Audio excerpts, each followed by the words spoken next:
Hello and welcome to episode 10 of the SWR Darts Coaching Podcast with me, Sean, a JDC Level 1 qualified darts coach and SiteRight accredited darts coach.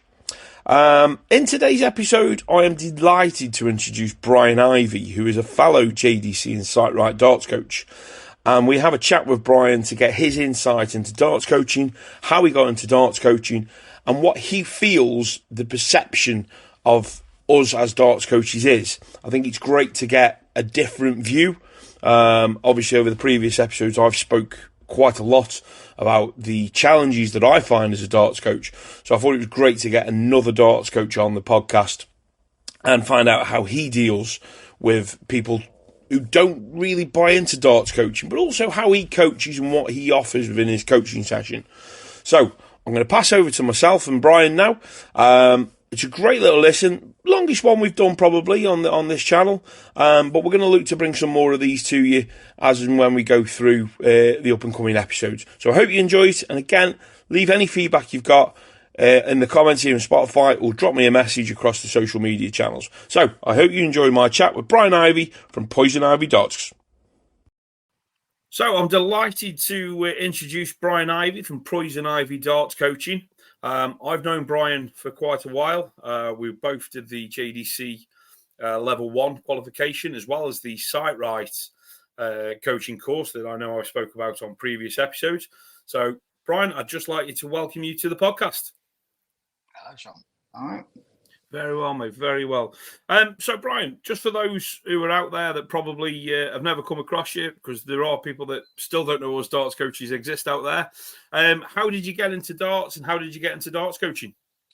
I'm 54 this year, and I've been playing darts since I was 14. Well, my earliest recollection as such is winning my first 180 in the league since 14. I've still got that medal.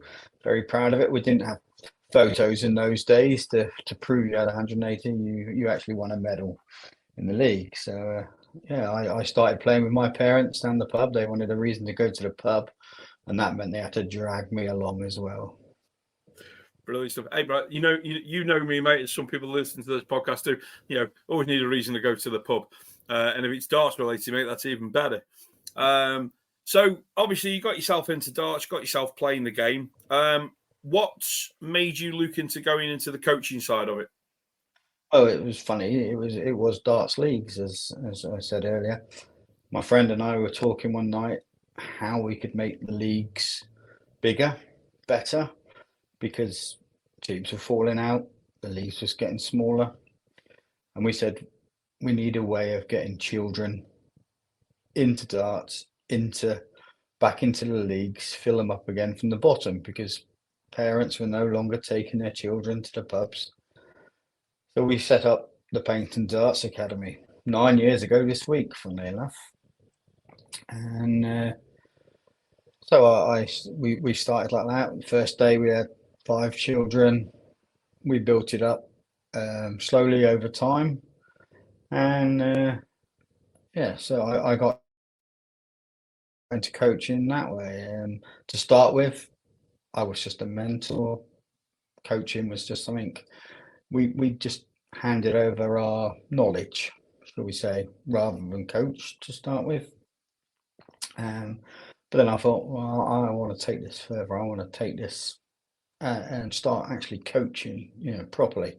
I've seen football coaches, cricket coaches, but there was no darts coaches, not in the sense that they're beginning to be now, anyway. You either were a professional player who was passing on their knowledge, or there were a few darts coaches out there, but no one was qualified, no one was trained or anything like that. So basically, because of my connections with the JDC, I helped them develop their Level 1 course. Which obviously, right, I say, right. Obviously, I did the course with you, and it was a very good course. It was a good eye opener for anyone who's looking to probably come into coaching youngsters and adults as well. I think it was set out brilliantly, and I think the one word I've just taken from you there as well was the knowledge side of things. And I think you might agree here, because as you've said it, we've played the game.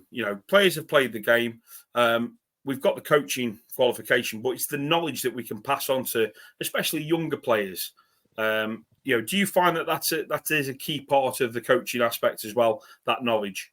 Oh, definitely. Yeah, I was lucky. My parents both played darts, and they showed me how to play.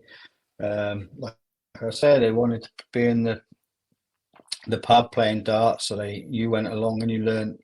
And back in the day, you learned to mark before you could play, generally, and you used to get a drink if you marked as well, be it Coke or whatever. As you got older, pints. So you learned to mark, and you learned to mark quickly, and you learned to mark well. But you had guidance from your parents and whatever. And now children, they've seen the telly, they've seen Mr. Luke Littler.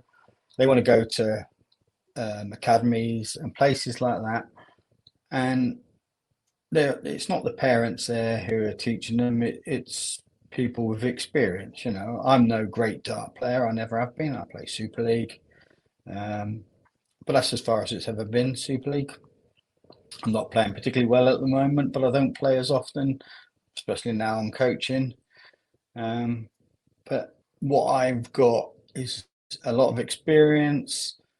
I've worked with children a lot, so I know how to pass on knowledge and how to teach them in a way that they can learn, something that's fun to do. And so I started my coaching like that.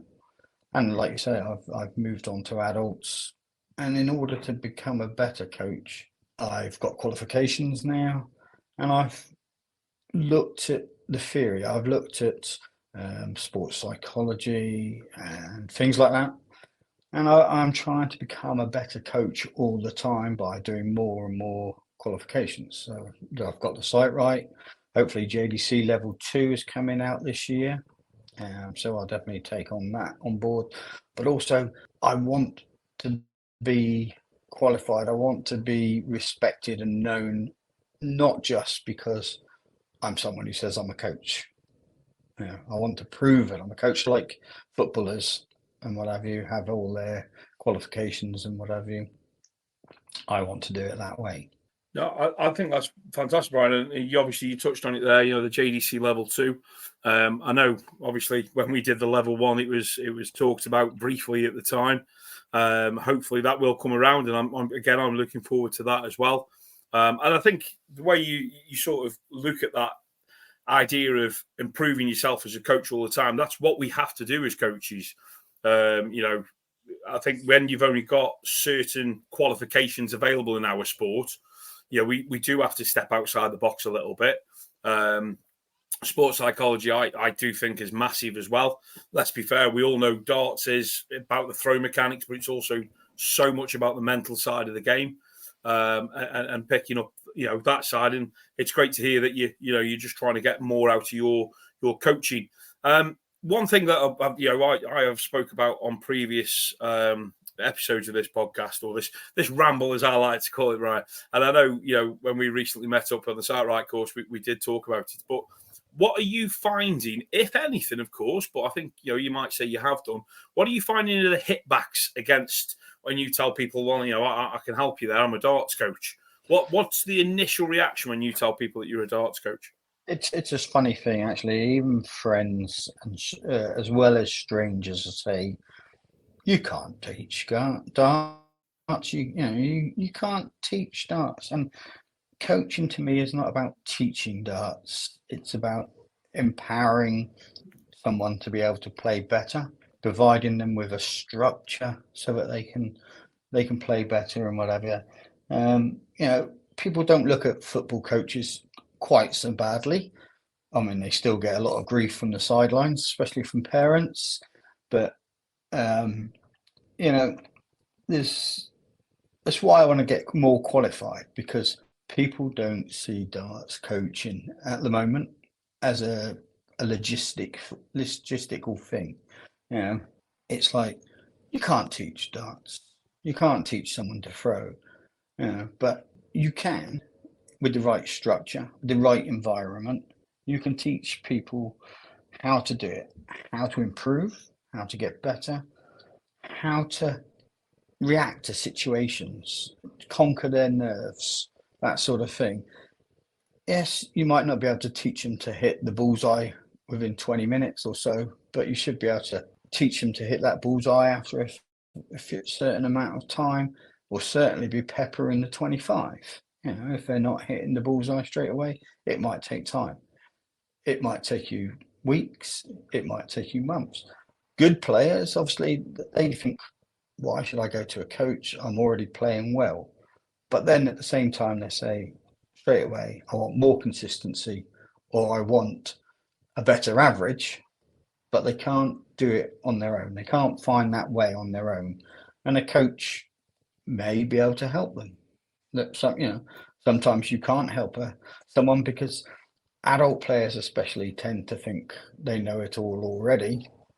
And actually listening to what you say, they've already, as you speak, they're already giving you what they think is the way, without even listening to what you're saying. So it is a case of listening for me and for them, especially me. It's a two-way talk, a conversation about how you can get there and whatever. I don't grab your arm and say you should throw this way, you should throw that way. Yes, I will look at stance, grip, everything like that, and tell them how they can improve on what they've got. But I generally don't try and say, you must play like this, you must throw like this to get better. I look at what they're doing and offer them advice on how they're going to get there. I absolutely love that, Brian. I think, excuse me, that is the one point that I know. We spoke about this, and I take into from sessions that I've done with players as well. If we all threw darts the same, the game would be boring. Sky wouldn't get the thousands upon thousands of people, that turn up to events, and it wouldn't be as popular if you had to throw the same.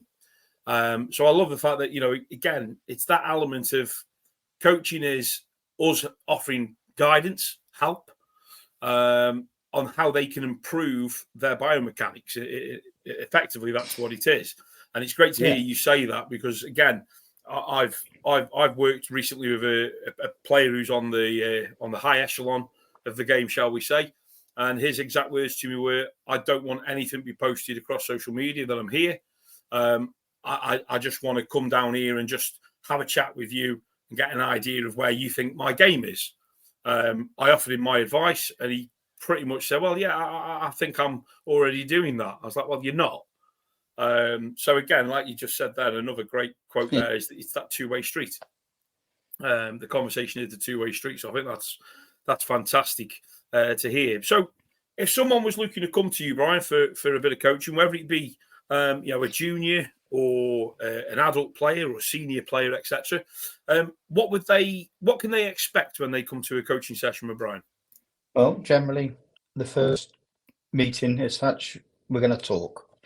We're going to talk about what you want, what you desire, what you're craving out of the coaching. So I've got a better idea.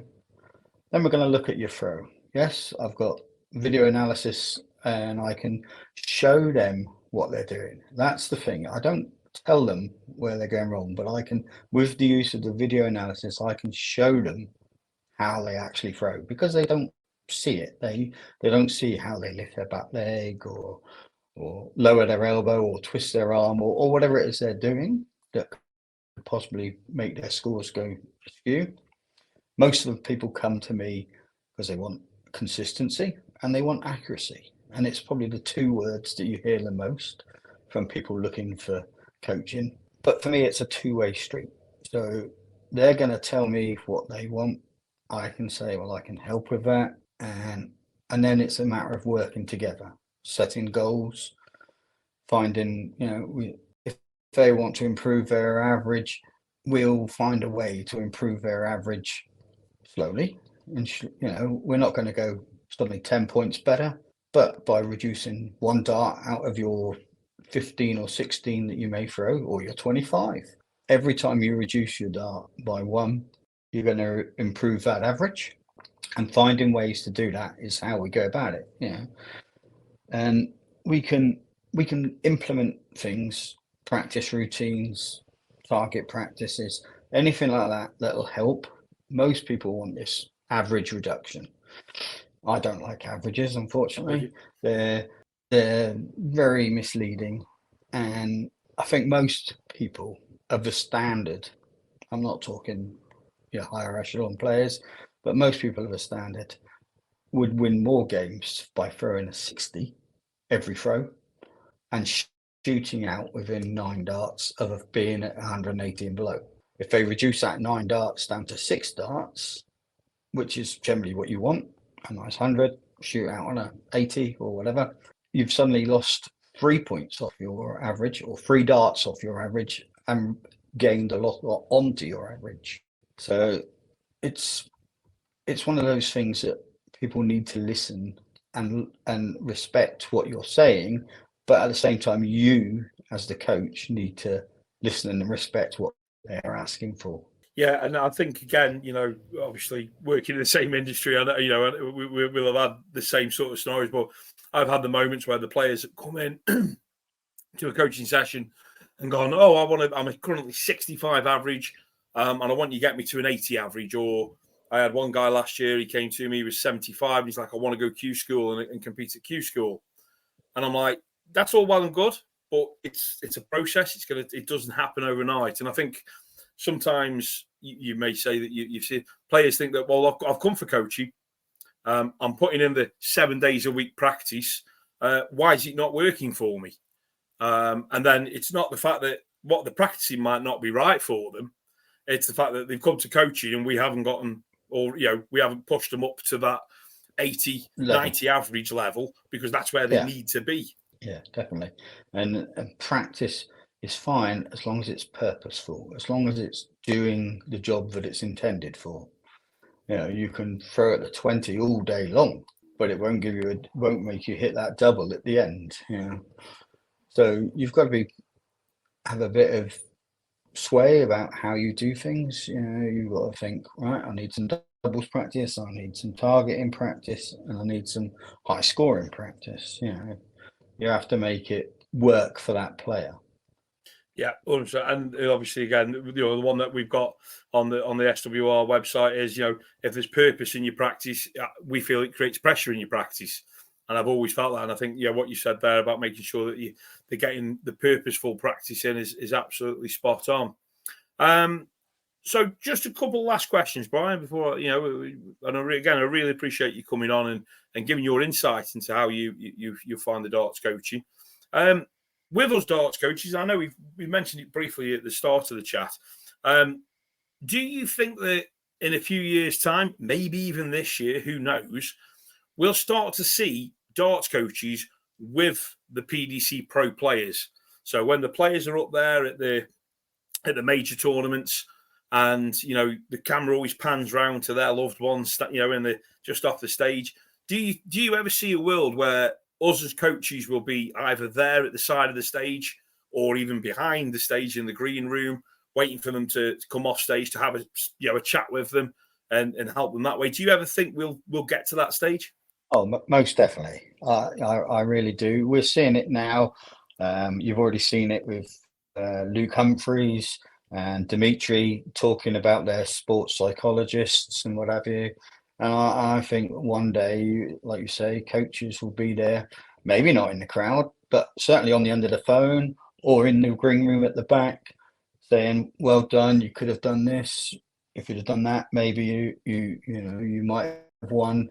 Or, "Well done, you did exactly what we said in the game plan. You've done what was asked at the time, and you've won that game." And certainly, we just seen Dimitri Vandenberg. He won at the UK Open. All right, he caused a bit of upset about his slow speed, but at the end of it, he said he'd been working with the sports psychologist who was offering his advice, coaching, should we say, and he listened and he did what was asked by the sports psychologist, and he won. And let's face it, they're there to win. They're not there to please the crowd. Yes, pleasing the crowd is great, but at the end of it, it's about winning. And certainly, we see but he played slow, but he won. And that is what most people want out of coaching, is to be able to win games. And ultimately winning games reduces your or increases your average and gets your consistency and your, so it's a circle. You've got to be confident. Confidence will give you better darts, make you score more. You score more, you're going to get down to your double quicker. Confidence in, you hit your double, even more confidence. So it's one of those things that I'd certainly think that coaching will really take off. You will see darts coaches at the tournaments around Britain. I know you love your Bridlington and what have you, and you might not necessarily be with your one person. You might have 3 or 4 players, so you've got to spread your time. I do an awful lot of my coaching actually over social media, over Messenger. A lot of my players, I've got some in Canada, some in Greece and Cyprus, and they play on Darts Connect. I look at their scores over Darts Connect. I'm a quality engineer, so analytics, stuff like that is my remit. I look at their scores and I will say, look, you went down there in 12 darts, hitting 75, 75, whatever. Then you try to hit a 158 shootout from nowhere, or a 157, shall we say. And, I'm a really big follower of the analytics of the sport and looking at how they played as opposed to how they want to play. And then we can say, right, it took you 9 darts to get from 180 down. If you reduce that to 6 or 5, you're going to win more games. Most of us at our level, shall we say, if we could hit 60, 20, 20, 20, it's a 25 dart leg, but you're going to win. Because everyone might throw a 85, but then they're throwing 26s, 43s, 45s, and your consistent 60 will win. And during that 60, you're probably going to plop in a couple of trebles as well, just to make it 100 here and there. And then you shoot out at the end. And this is where the coaching side of things really takes off, because people start to see how you can win. Board management, again, going back to Luke Littler, look at the way he plays compared to other players now, and he's got them thinking about it. It wasn't so long back you had just darts scorecard and it showed you how to get these finishes with a treble 20, treble 18, a bull. Now darts players are going treble 19, treble 19 because it's 2 right next to each other. Luke Littler's changed it again, and he's using the bull. He's using scores you wouldn't think of possibly going for, but he's accurate enough to hit them. And he also knows what's left. Where in the past, maybe you was on 200, 280, you knew you had to get 110 to leave the 170. Luke Littler's thinking about it in the late 300s. He's already thinking, well, if I get a 177 here and then a 180, that leaves me with such and such finish. His brain is developing, or is developed in such a way that he is outplaying the old style darts, which was the new style darts not so long back.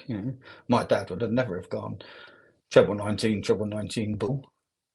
It would have been what was on that card that he had when he learned treble 20, treble 18. The traditional shootouts, shall we say? Yeah, and again, I think I could resonate massively with that. I mean, when I first started playing darts, Les Capel, who's a local player in the Stoke-on-Trent area, I always remember his advice to me was, well, just put the dart and the big part of the 20 3 times, get a 60, and you'll be all right in the league. And like you just said, the chances are you're going to drift into a treble of 20 as well. So you've got that opportunity. But I love what you just said there about the way, the checkouts, the way players are going for checkouts is evolving. Because people used to. I always remember there was one pub that we used to play in. There was a darts mat that had all the checkouts written on, and the guys would look up and down the floor, and I was like, "What are you doing?" I'm looking what the checkout is, and I'm like, "Lads, come on, don't concern yourself with them. Get your own, come up with your own way of going." And it's like the double doubles. I know obviously, double doubles has been about for many a time. Players have always sort of gone that way. In the 80s, double top, 64, double 16, double 16. But it's like you just said, if your first dart's going in that area, statistically, if you can get consistent, you're going to follow that dart into that area as well. So it makes sense sometimes to go for these, treble for a double shot, or like you say, a double. But the traditionalists of the game, and that's the word I'll use, the traditionalists of the game will probably be like, "Oh, I'm not too sure about that." But darts can't evolve a lot. 501 is what it is. It can't really change too much. But the way we can now approach, like you say, the way the players are approaching checkouts is vastly different to how it used to be. And Richard Ashdown has a torrid job now on the TV, I think, when he's trying to spot for players, because he's going to be telling them, "Don't know which upstairs. Oh, I don't know which way. Oh, just let the camera have a look at the whole board." Yeah. Well, you've got the other extreme as well. You've got youngsters and pub players, shall we say, and that sort of thing, who are going down the board in the 45s, 58s, that sort of score. They suddenly think, "Oh, I'm on 167. I can now go treble 20, treble 19, bull," because that's the way you do it. And suddenly they score 26 or 41 because they're trying to go for that high finish, and they're not playing within themselves. If you've gone down the board and it's taken you 20 darts to get down to that finish, you're suddenly not going to hit a 170. And part of coaching is to actually educate them on how they can play. Obviously, if you throw your first dart at treble 20 and it goes in, that's brilliant. You've got the next bit to do. But you see so many players who will suddenly think they can go treble 19, or they'll throw a strange dart for treble 15 because they've got a 125 and they're thinking, right, I'm going to go 45 tops. And yet all the way down, they've scored 43, 56, 70 here. Suddenly they become a professional and they get down to a finish, or think they do. And they turn what they might have finished in 6 darts into a 9 dart finish, because they aren't a professional player or a player of great standard that can hit these things out of nowhere.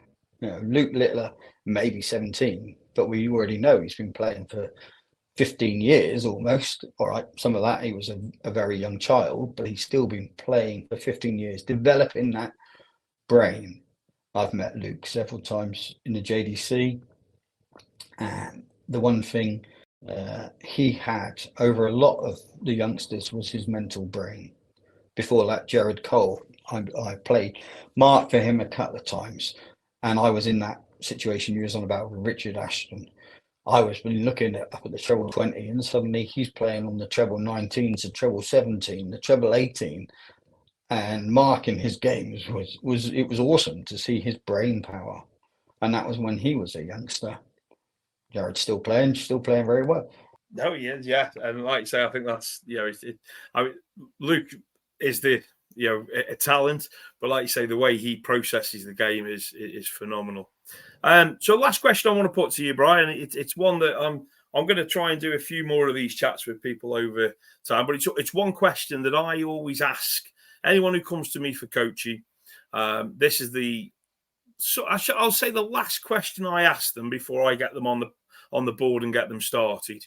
And it is this. You've got 45 minutes in a room, just you, a dartboard, the hockey, no distractions. What's your practice game and why? Well, I'm not. I think of darts in 3 ways myself: high scoring, shooting out, or finishing, and then there's also confidence. So high scoring wise, I like games that involve grouping and hitting the treble, trying to score high. So I like games like tons, Tons is a great game. It's about grouping, and it's well known amongst the PDC players. They've been using it for a long time. And basically, it's about hitting 20s, 19s, 18s at a time.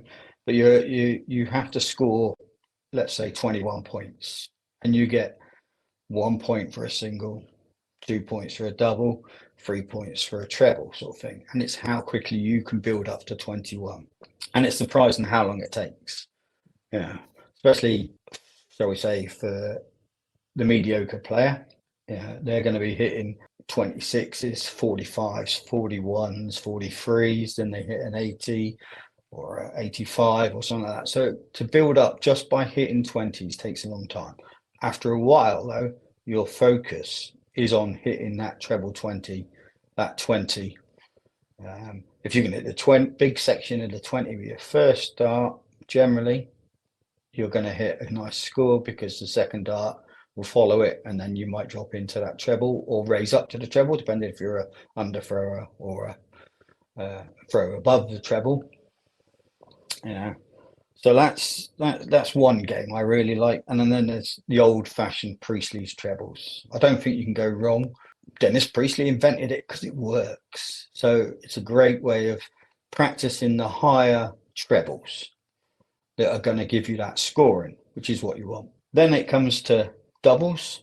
And for me, it's the last 9 darts that really count, especially for the, let's say, the averages chasers who aren't playing that well. Not your 15 dart averages, but your 23s to 24 averages. If you're playing in those last 9 darts from 180 down, shall we say, if you can reduce that to 6 darts and then 5 darts, you're going to win most of your games. You're going to score well. So I like games that involve throwing for finishes as well.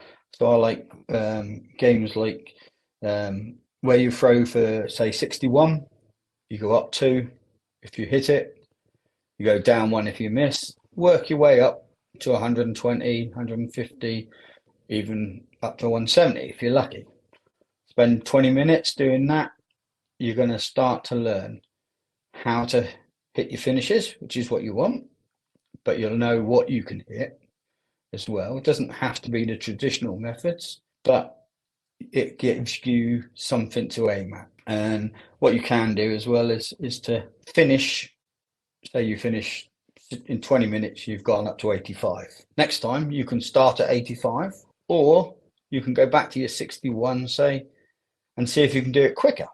So there's 2 methods to actually doing it, but it's going to improve your finishing just by learning your finishes, but also the repeatability of playing all the time. You can try different finishes, of course, and whatever. It's great to play with your mates, but it's a real good finishing double practice. And then, like I say, the other part for me is confidence. Most of us fail because we get on the practice board, we're brilliant, we go and play, and the old nerves kicks in, the confidence. So I like to do practice things that make you confident, like hitting the big. So go around the board, just hitting the big section.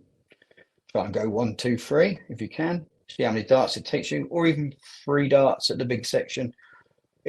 Generally it's the first dart for us dart players that goes askew and messes up our scores, because then we throw a range finder with our second dart or our third dart, trying to find that treble. And if you can practice something that means you hit the big section of the treble, or the big section of the 20, say, with your first dart every time, it's brilliant. That is going to win you more games. So just playing something that gives you confidence, something that inspires you for the last section of your training. Obviously, it's a bit like a golfer. Golfers, they might practice 20-foot putts, but when it comes to the competition, you'll see them hitting 3-foot putts because they know they can sink it every time. And they've just played on the green. They've hit 20 balls at 3 foot into the hole, each one. Then they go out and play their game, and they're already full of confidence. no good before a game, say, going out there trying to hit the bullseye, which is quite a small target, and missing it. It's great if you have 10 darts and you hit the bullseye in the 25. But if you go and think, right, I'm going to aim at the big section. No, I'm sorry, Siri. Yeah. So practicing something that's going to give you confidence, something that will make you feel good, especially before your game. Something that you know you're going to hit. Your favourite double. If you go and practice your favourite double, it will just give you that bit of confidence. That's not to say you ignore all the other doubles, but if you know you can hit your favourite, you're going to be full of confidence before you go. Hopefully that will lead you to win. So that's how I sort of look at the three aspects. Brian, I think that's great advice. And I think, again, like you say, within that practice, I know, I had one guy come to me and he went, I won't go to bed. If I'm having a practice before I go to bed, he says, I won't go to bed until I've hit a certain score I set myself, or a certain checkout I've set myself. And I think, like you say, it's that confidence. It's that confidence thing. So that's brilliant. Brian, I really appreciate your time. Just obviously before we wrap up, just let us know where people can find you across social media, etc. What are they searching for to find you? Well, it's basically PoisonIvey Darts. It's on most of the social medias. I'm also on social media as Brian Ivey, obviously my name. But PoisonIvey Darts is a website. Facebook, Twitter, Instagram. I'm on most of it, I suppose. Just get in touch. If you're in wherever you are, Canada, Spain, Italy, Birmingham, Bradford. I live in the southwest of the country, but online coaching you can do from your living room as such, and there's no need to make that special effort. Although, as you know, there's now coaches all around Britain, and there's going to be one near you. So. Yeah, without a shout out, and obviously we'll leave all the links in the description on Spotify, and obviously when we share this podcast out across the social networks, we'll tag you in as well. So Brian, once again, can't thank you enough for your time, mate. Really do appreciate it, and very best of luck for your coaching moving forward, and I look forward to seeing you on the level 2. Yes, indeed, if not before. Thank you, Brian. So again, a massive thank you to Brian Ivey there from PoisonIvey Darts for chatting with me on this podcast episode.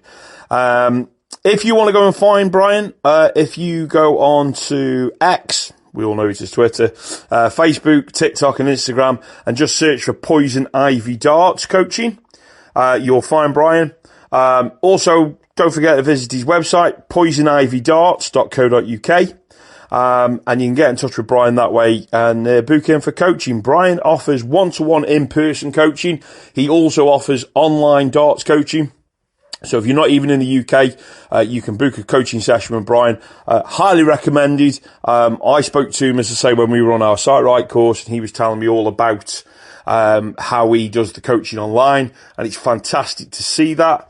And I know players are benefiting from it as well. So yeah, once again, massive thanks to Brian for coming on the podcast and giving us his insights into his darts coaching. So that's it for episode 10. I hope you've enjoyed it. I will leave links in the comments. Let me know your feedback. How have you found this episode? Have you enjoyed the explanation of Brian and to his darts coaching, his journey in darts coaching? Would you like to see more darts coaches coming on this podcast? Would you like me to talk to more darts coaches, both the JDC qualified coaches and Sight Right coaches, as well as maybe those who are, shall we say, not the qualified darts coaches? We'll look to get them on if we can.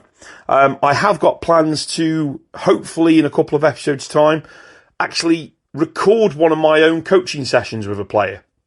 So my plan is I'm going to record my coaching session so you know how I would coach a session, what I would talk about within that session. Hopefully it will come across well on audio. We don't know. And I've also got a couple of players that I'm looking to bring on to the podcast as well and talk to them about how they get coached, what they find from the sessions that I do with them.